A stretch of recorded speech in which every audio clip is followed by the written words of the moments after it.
마을의 고민거리가 무엇인지, 더 살기 좋은 동네를 만들기 위한 방안은 없는지 직접 의제를 찾아 사업까지 운영하는 단체가 있습니다. 바로 주민들로 구성된 마을 계획단인데요.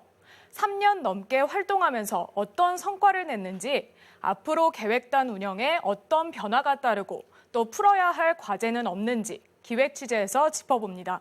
박창주 기자의 보도입니다. 노량진 이동과 상도동 경계쯤에 있는 난민들의 피난처. 모국에서의 핍박을 피해온 에티오피아 난민들이 인근에 자리를 잡았습니다. 아프리카 흑인들이 늘면서 어림잡아 100명을 훌쩍 넘긴 것으로 추정됩니다.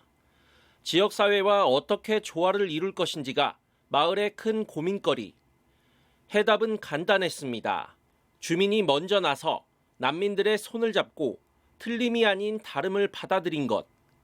에티오피아 음식과 커피를 나누고 각종 행사와 교육으로 화합을 이끌었습니다. 장소를 조금 옮겨 송악대 공원에 나왔습니다.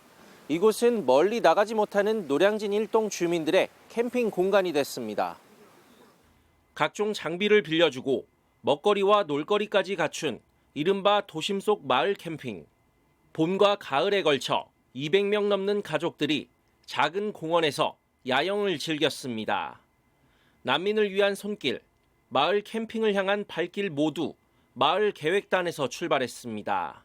내년은 좀 더 확대시켜서 어린이 요리 교실이라든가 아니면 어른들의 어떤 계절 김치 이런 거 좀 담아서 나눠주고 또 이제 여러 가지 음악회도 계속 할 거고요. 그래서 의제 발굴을 지금 계속 다시 해서 하여튼 좋은 주민들한테 하여튼 도움을 드리고자 마을 계획단에서 적극적으로 지금 활동을 하고 있습니다. 기존 관 주도의 행정이 아닌 주민 스스로 이룬 성과로서 의미를 더합니다. 저로서는 주민들께 항상 어려운 이웃들과 함께하고 마을 문제, 생활 문제를 이끌어내서 해결을 하시는 모습을 보고 저 동장으로서는 많이 공감을 하고 그리고 감사하는 마음을 가지고 있습니다. 동작구 마을계획단 사업은 다른 지역의 모범 사례로 눈길을 끌기도 했습니다. 주민들이 스스로 본인들이 자원조사를 하고 그 자원조사 결과에 의해서 마을을 어떻게 계획할 것인지 기획도 하고 또 그 기획한 사항에 따라서 본인들이 의제를 실행해 나가는 3년차의 행동을 해가면서 다른 분들에게 분명히 어떤 영향력을 미칠 수 있는 큰 힘을 가졌다고 저는. 서울시 찾아가는 동주민센터 사업으로 지난 2016년 첫 발을 뗀 동작구 마을계획단.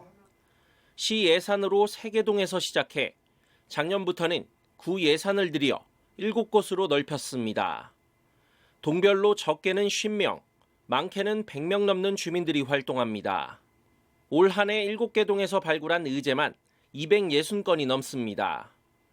주민이 직접 의제를 찾고 예산을 요청해 사업을 운영하는 방식입니다. 단체 기능이나 예산 집행 절차 등 기존주민자치위원회와는 성격이 조금 다릅니다.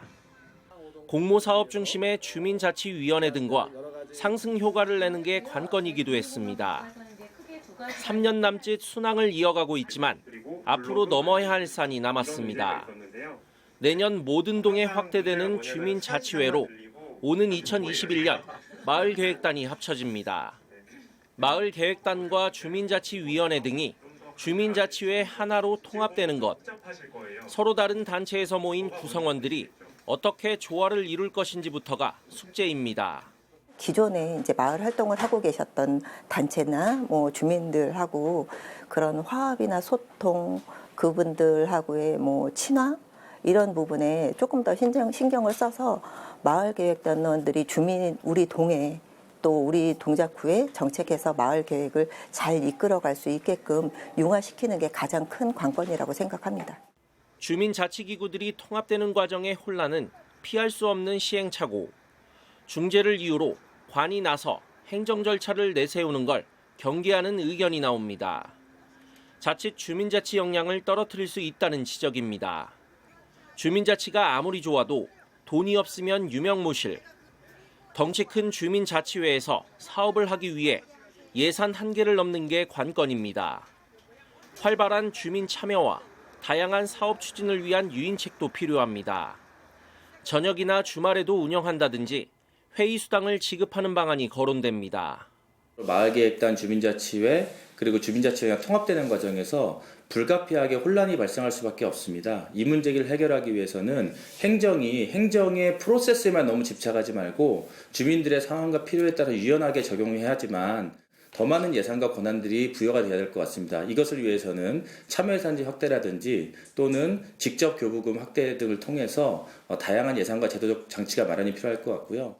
여러 가지 계층의 사람들이 참여할 수 있는 제도적 장치가 필요하다. 우리 마을은 내 손으로 가꾼다는 마음으로 출발한 마을계획단.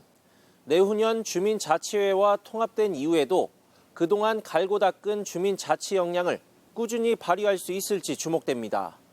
HCN 뉴스 박상주입니다.